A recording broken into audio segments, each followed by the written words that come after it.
आगामी स्थानिक स्वराज्य संस्थांच्या निवडणुकांच्या पार्श्वभूमीवर भारतीय जनता पक्षाने नंदुरबार नगरपालिका स्वबळावर लढवण्याचा निर्णय अधिकृतपणे जाहीर केला आहे। विधानसभा व लोकसभा निवडणुकांमध्ये विश्वासघातकी भूमिका घेतलेल्या शिवसेनेसोबत आता कोणतीही युती करण्याचा प्रश्नच येत नाही, अशा शब्दात भाजप नेते व माजी मंत्री डॉ. विजयकुमार गावित यांनी युतीच्या चर्चांना पूर्णविराम दिलाय। भारतीय जनता पक्षाने नगराध्यक्षपदासाठी अविनाश माळी यांना उमेदवारी दिली असून सर्व 41 प्रभागातून उमेदवार जाहीर केले आहेत। शहरातील विकास कामे, पाणीपुरवठा, रस्ते, स्वच्छता, स्मार्ट सुविधांची उभारणी, आरोग्यविषयक सेवा यांसारख्या प्रमुख मुद्द्यांवर भाजपने निवडणूक लढवण्याचा निर्धार व्यक्त केला आहे। नंदुरबार शहरात मागील काही वर्षात अनेक महत्वाची विकास कामे पूर्ण केलीत। आम्ही जनतेसमोर विकासाचीच कागदपत्रे ठेवतो। नगरपालिकेतही याच विकासाच्या बळावर आम्ही विजय मिळवू। भाजपने स्वबळावर निवडणूक लढवण्याची अधिकृत घोषणा होताच कार्यकर्त्यांमध्ये उत्साहाचे वातावरण दिसून आले।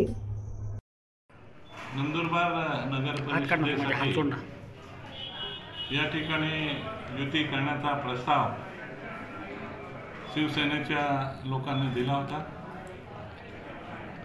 परंतु ज्या शिवसेनेच्या नंदुरबारच्या स्थानिक लोकांनी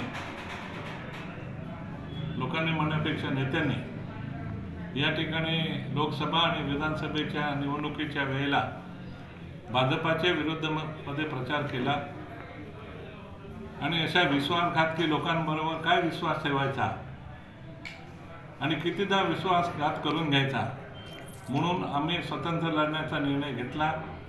आज भाजपाचा नंदुरबार नगर परिषदेचा उमेदवार हा आम्ही उभा केला आहे। त्याचबरोबर 20 प्रभाग आहेत, त्या 20 प्रभागांमध्ये एकूण 41 उमेदवार आपण उभे केलेले आहेत। हे उभे केले आहे किंवा इथली जी निवडणूक आम्ही लढवतो आहे, ही निवडणूक या शहरासाठी भयमुक्त आणि भूमाफियांच्या विरोधामध्ये लढा आहे। एका बाजूला आम्ही विकास तर मोठ्या प्रमाणामध्ये या शहरामध्ये केलेला आहे आणि विकासाचं एक प्रामुख्याने आमचं विकासाच्या दृष्टीने लढायचं आमचं सूत्र आहे, त्या पद्धतीने लढू।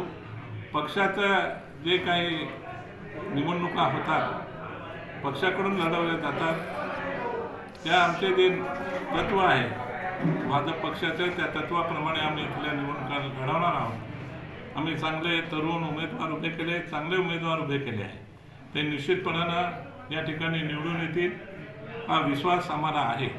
कारण की इथे ज्या पद्धतीने या शहरामध्ये लोकांनी गुंडगिरी, दादागिरी ही सुरू केलेली आहे आणि त्याचबरोबर या ठिकाणी लोकांच्या जमिनी हडप करणं, सरकारी जमीन हडप करणं हे लोकांनी बघितलं आहे।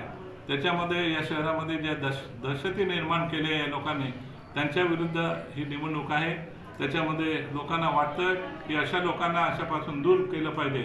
इथला सामान्य माणूस हा मनानं मुक्तपणे वावरला पाहिजे आणि त्याला या ठिकाणी मुक्त हवा घेण्याची मुभा मिळाली पाहिजे, या मताचं आहे। म्हणून निश्चितच हे सर्व एकंदरीत वातावरणातलं बघता भाजपाचा उमेदवार नगराध्यक्ष पदाचा निवडून येईल। त्याचबरोबर मोठ्या प्रमाणामध्ये नगर परिषदेचे उमेदवार सुद्धा निवडून येतील।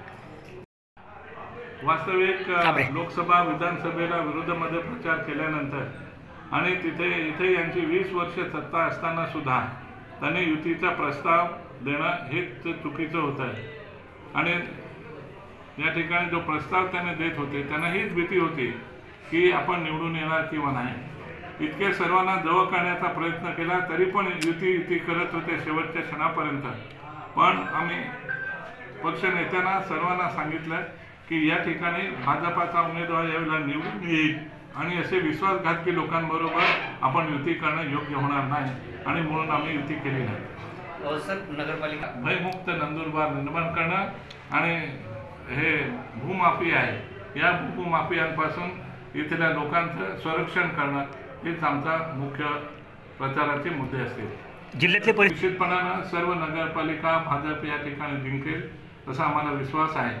कारण ज्या पद्धतीने लोकांचा या जिल्ह्यामध्ये आम्ही विकासाची कामं करतो, त्या विकासावर लोकांचा एक विश्वास निर्माण झालेला आहे त्यामुळे या ठिकाणी निश्चितपणानं ते निवडून येतील.